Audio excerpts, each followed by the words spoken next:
back to the northeast part of the Midwest. It's a Monday afternoon. Got the trailer hooked on the old Grand Cherokee. And we're headed out to get ourselves another project. Come along for the ride. Well, we're all loaded up and headed back home. Might be able to see it there. That is an 86 Suzuki LT230s. That's going to be the third one that I've had in my lifetime. I've never had one before that was a full manual. Everything that I've had before this one was always clutchless automatic, so that's going to be fun. I kind of just bought this out of nostalgia, I guess.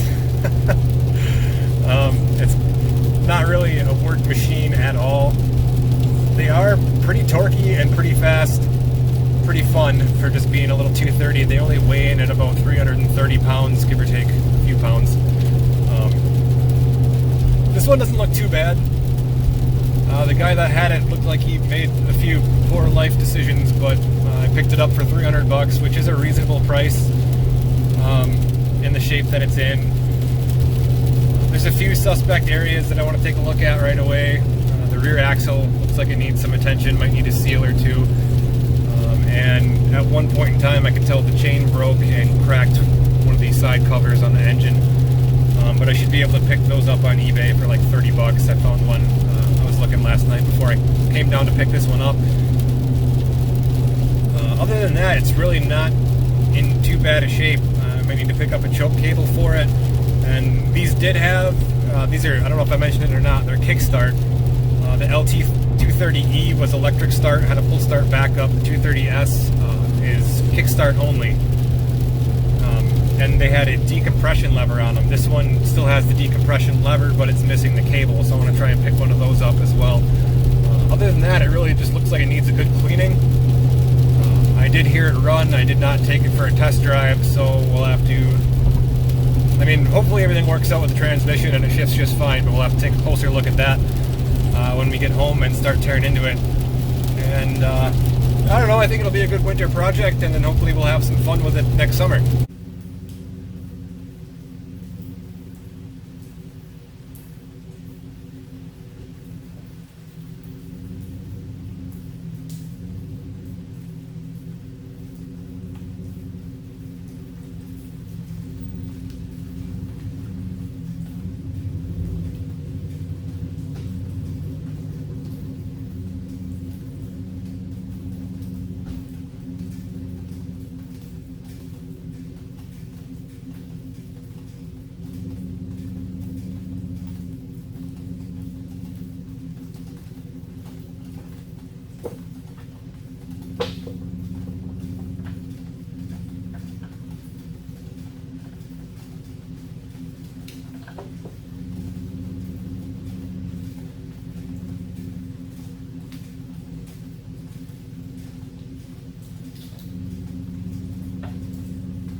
All right.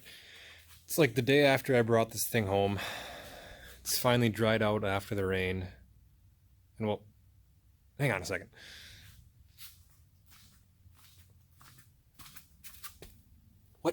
What is that? Is it a vole? Is it a mole? It's not a mouse.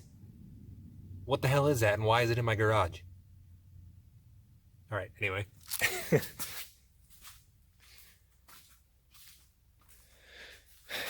Day after I got it home, just going over it, taking a look at it.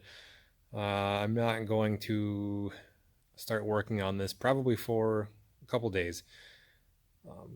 But it's just kind of funny how everything that everyone's got for sale is just gold because they own it.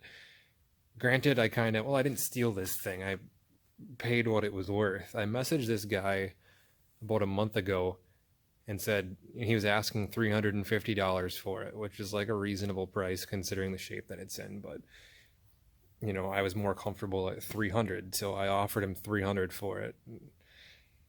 It took him about a month to finally come back at me and say, yeah, you know, come get it for $300. And you know, when it takes a month for someone to say, yeah, come get this four-wheeler for $300, the thing's probably a clapped out piece of shit. And that's about what this is. But it is running, so that's a plus. And I know enough about these. I know what the plastics are worth, what the parts are worth, that I could easily get my $300 back out of it if I wanted to flip it or part it out or whatnot, but that's really not what I want to do. I mentioned earlier that this is the third LT230 that I've had in my life.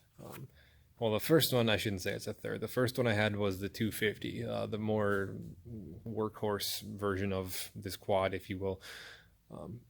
But they kind of hold a little bit of sentimental value to me, so that's why I wanted this one. I don't want to sell it, and I wanted an S over an E because I always wanted one with a full manual transmission with a clutch and everything, because I'm just not a fan of the semi-automatic manual, whatever the hell you want to call it. It's just not my favorite thing. If you're looking for something to do a little bit of work with, yes, but I'm just looking for something to ride, something to mess around on and have some fun. But let's take a look at this thing. Obviously, this thing has been ridden hard, but the engine doesn't look too bad, other than your typical wear and tear on the cases. Let's take a look. Yeah, you can't see it too well there. Oh, you kind of can. I don't know if it's JB Weld. It's got to be JB Weld or something like that on that case cover, but that was obviously cracked right there at one point. And the brake levers hitting it too, so that's not too good, so I'm going to replace that cover. That one's only about $30 on eBay. They're easy enough to come by. The left side, though, is about $140. And, of course, that one's full-on destroyed, gobbed up JB Weld, just junk. So that one's going to come off of there, and I will probably fork over the $130 for a new cover. So like I said, I want to make this one look good. When I do finally get to it, I am going to completely tear it down to the frame.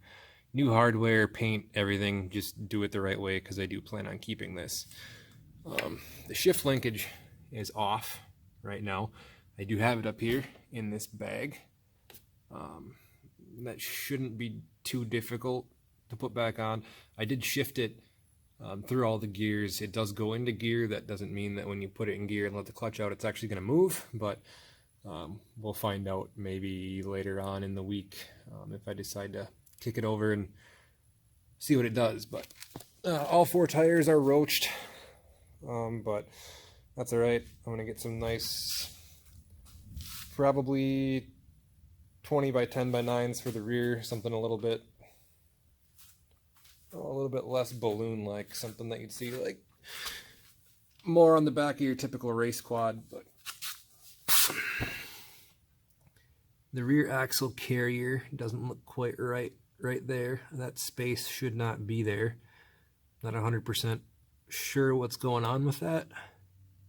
Might just need bearings, or the whole thing might be toast. I'm not 100% sure.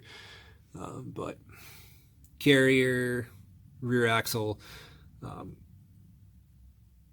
that whole assembly is about $100 on eBay. Sometimes you can get them a little bit cheaper.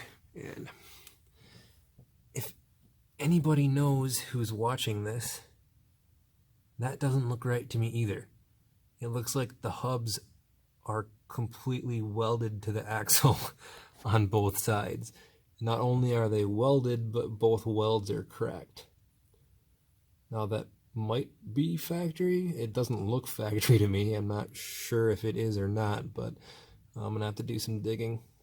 But that just looks kind of hacked, so I'm guessing that's something that somebody did that I'm gonna end up having to redo. I'm gonna try and keep the rear axle and the swing arm. I want to use as much of it as I can and just kind of fix it the right way.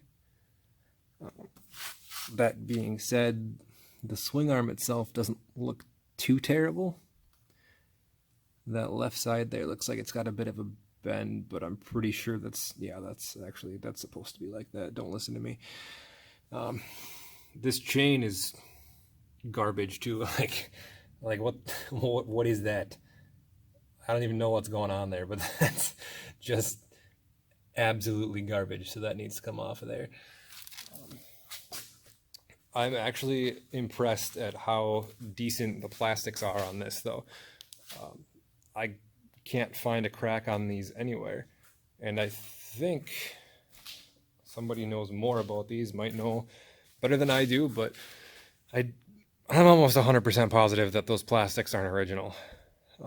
I think when this quad was new, it had white plastics on it all the way around. Typically, you see something with a blue frame with white plastics like that. And the orange usually had a black frame, but who knows? I'm guessing by how much damage is done to the rest of this thing that it was probably rolled, flipped, lit on fire, shot at, everything else, and then someone just tried to kind of piece it back together so they could sell it. But I did hear it run, so that's a plus. I've got the trusty Crocs on right now, so I'm not really in the mood to try and kick it over. Fun fact about these, they do have a decompression mechanism on them. Right there, that's what this is. There would typically be like a cable that locks in right there, just like a throttle cable or a choke cable. And that runs up to the handlebar here. There would be like an extra, it looks like a little brake lever, but you would just flip that down. That pulls up the decompression mechanism, and then you can kick it over a lot easier. But yeah, there you go. Break the plastics. Nope. We're all right. But they don't kick over too hard without that.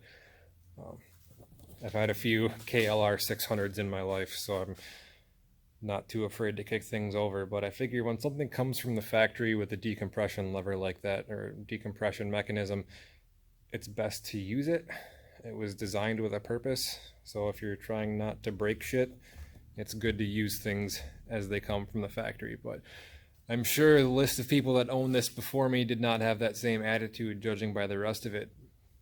But it's in good hands now, and I'm going to treat it how it deserves to be treated. And it's on the list of things to do this winter, and that list just keeps getting longer. But I just read a headline that said we're supposed to have just as much snow as we had last year, if not even more. So I got to get going on this thing. I have it apart, and that was a pain in the ass. If anybody is interested in seeing me rebuild this, what is it? I think it's an L84. L84 Snowcaster. Yeah, this is the 48-inch for the front of my 446. Wow, I'm off topic. I gotta rebuild that because of all the snow we're gonna get. So this thing is not gonna get my attention for a while. Lot to do, but I'm looking forward to doing it. Thanks for hanging out with me, guys. Catch you in the next one.